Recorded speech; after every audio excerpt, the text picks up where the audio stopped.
Hello guys, welcome back to my channel. అందరు ఎలా ఉన్నారు, ఏం చేస్తున్నారు? కామెంట్ సెక్షన్లో అయితే కామెంట్ చేయండి.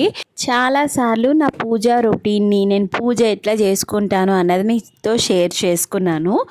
ఈరోజు కూడా నా పూజ రొటీనే నేను షేర్ చేసుకుంటున్నాను. బట్ పూజ ముందు నేను ఏమేమి పనులు చేస్తానో అదంతా కూడా మీతో షేర్ చేస్తాను. సో మోస్ట్లీ అందరూ ఆడవాళ్ళు అందరూ ఇదే చేస్తారు. I know. నాది నేను మీతో షేర్ చేసుకోవాలనుకుంటున్నాను. సో పిల్లలు చక్కగా, మా పాప స్కూల్కి అయితే వెళ్ళిపోయింది. బాక్స్ అంతా పెట్టేసి వంట సెక్షన్ అయితే కంప్లీట్ అయిపోయిందనమాట. సో వంట వాళ్ళని పంపించేసినాక ఇప్పుడు ఇల్లు మొత్తం కూడా నీట్గా డస్టింగ్ అది చేసుకొని ఇల్లంతా నీట్గా తుడుచుకుంటున్నాను. సో వన్స్ ఇల్లు అంతా తుడుచుకున్నాక ఇంకేమైనా వేరే వేరే పనులు ఉంటే అవన్నీ కూడా చేసేసి అప్పుడు పూజ సెక్షన్కి వెళ్తానమాట. సో చాలామంది అందరూ ఇలానే చేస్తారు, అవునా కాదా? కామెంట్ సెక్షన్లో అయితే కామెంట్ చేయండి. సో అండ్ ఇంకొన్ని రోజుల్లోని I have a big news అనమాట. సో అది మీతో షేర్ చేసుకుంటాను కమింగ్ వ్లాగ్స్లోని. So maybe you can treat this as vlog 1 అని అనుకోవచ్చు. ఎందుకంటే ఇంత డీటెయిల్డ్గా నేను ఎప్పుడూ షేర్ చేయలేదు కదా వ్లాగ్స్ అన్నట్టుగా. ఎప్పుడు ఇండివిజువల్ వీడియోస్ చేశాను తప్ప వ్లాగ్ టైప్ చేయలేదు. కాబట్టి ఇక్కడ నుంచి వ్లాగ్స్ చేద్దామని అయితే అనుకుంటున్నాను. సో వంటకి ఇవన్నీ చేశానన్నమాట. బీరకాయ పప్పు చేశాను, అలానే చాట్ చేయడానికి బఠానీ నానేసాను, అండ్ అలానే నూక ఉప్మా చేశాను అనమాట. సో ఇవన్నీ మా బ్రేక్ఫాస్ట్ ఇంకా lunch special. So big news అన్నా కదా, అది కమింగ్ బ్లాగ్స్లో మీతో షేర్ చేస్తాను. సో కొన్ని అయితే అనుకున్నాను ఇలాంటి వీడియోస్ నేను చెయ్యాలి అని చెప్పేసి. సో కమింగ్ అవన్నీ కూడా మీతో షేర్ చేస్తాను 1 by 1. అండ్ ఇప్పుడైతే చక్కగా ఫ్రెష్ అప్ అయిపోయాను. అండ్ ఆ రోజు ఏకాదశి అనమాట. సో స్పెషల్ కాబట్టి కొంచెం హెడ్ బాత్ అంతా కూడా చేసి పూజకైతే రెడీ అవుతున్నాను అనమాట. సో అంటే మనం హెయిర్ లీవ్ చేయకూడదు కదా, అందుకని క్లిప్ అయితే పెట్టేసుకున్నాను.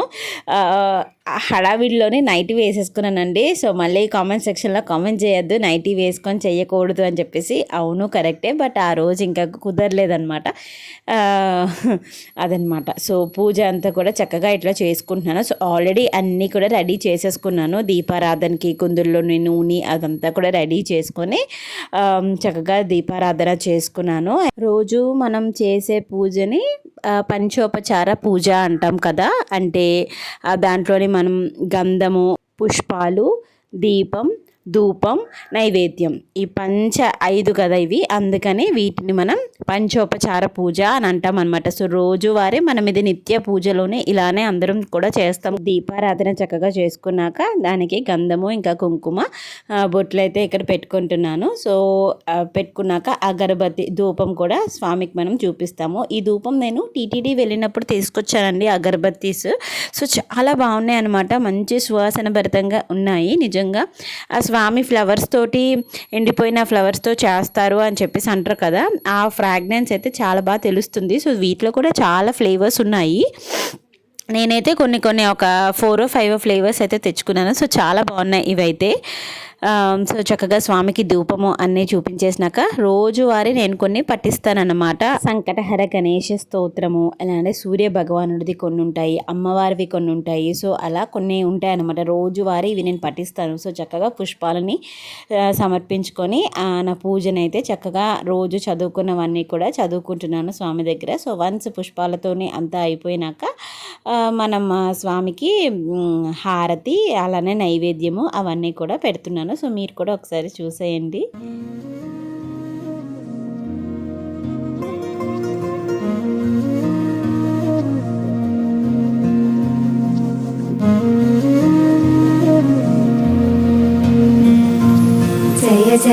అన్నీ చదివేసుకున్నాక స్వామికి అయితే ఈరోజు నైవేద్యంగా యాపిల్ అయితే పెట్టాను. సో కట్ చేసి పెట్టాలి యాక్చువల్లీ, ఎందుకంటే మనం ఎలా తింటామో అలాగే స్వామికి కూడా ఒలిచి పెట్టాలి అన్నట్టుగా. బట్ కొన్ని బల్లులు కానీ పురుగులు కానీ అట్లా ఉంటాయి కదా, సో అంత మంచిది కాదు కాబట్టి ఇంకా ఫుల్గా ఇంకా అలానే పెట్టేశాను అనమాట. సో ఈరోజు ఏదైనా మీరు పెట్టచ్చు. ఆ రోజు నాకు యాపిల్ అవైలబుల్గా ఉంది కాబట్టి అది పెట్టాను. లేదంటే ఏవి లేకపోతే బెల్లం ముక్క లేదంటే పటిక బెల్లమైనా పెడతాను అనమాట. ఏదో ఒక నైవేద్యంగా మనం పెట్టాలి కాబట్టి. సో అంతా మంచిగా పూజ బాగా చేసుకున్నాక హారతి అయితే ఇక్కడ ఇచ్చుకుంటున్నాను స్వామికి. సో హారతి అండ్ అలానే ధూపం దీపం నైవేద్యం అన్నీ కూడా స్వామికి చూపించి మనం కూడా హారతి మీరు కూడా హారతి చక్కగా తీసుకోండి. సంకల్పం అయితే చెప్పుకుంటున్నాను అనమాట. సో సంకల్పం అంటే ఏం లేదు, అందరూ బాగుండాలి, సర్వేజన సుఖినో భవంతు, అంతా మంచిగా జరగాలి, ఏది జరిగినా మన మంచికే అని అనుకోవాలి అంతే. అదొకటే నేను ఎప్పుడు కోరుకుంటాను స్వామికి. ఇవ్వాలి అది ఇవ్వాలి అది ఇవ్వాలి ఇది కావాలని అట్లా నేను ఎప్పుడు కోరుకోను అనమాట. అందరూ బాగుండాలి, అంతా మంచి జరగాలి అంతే. సర్వేజన సుఖినో భవంతు ఇలానే నేను కోరుకుంటాను. సో నేను ఎలా చేసుకున్నాను పూజ అదంతా కూడా కామెంట్ సెక్షన్లో అయితే కామెంట్ చేయండి. అండ్ ఈ వ్లాగ్ నచ్చిందా లేదా అని కూడా చెప్పండి. సో దట్ ఇక మీదన కొంచెం కొంచెం వ్లాగ్గా తీద్దాము అని చెప్పేసి అనుకుంటున్నాను అనమాట. So do let me know in the comment section your opinion. Okay, bye. మళ్ళీ ఒక మంచి వీడియోతోని కలుస్తాను. అంతవరకు స్టే ట్యూన్డ్.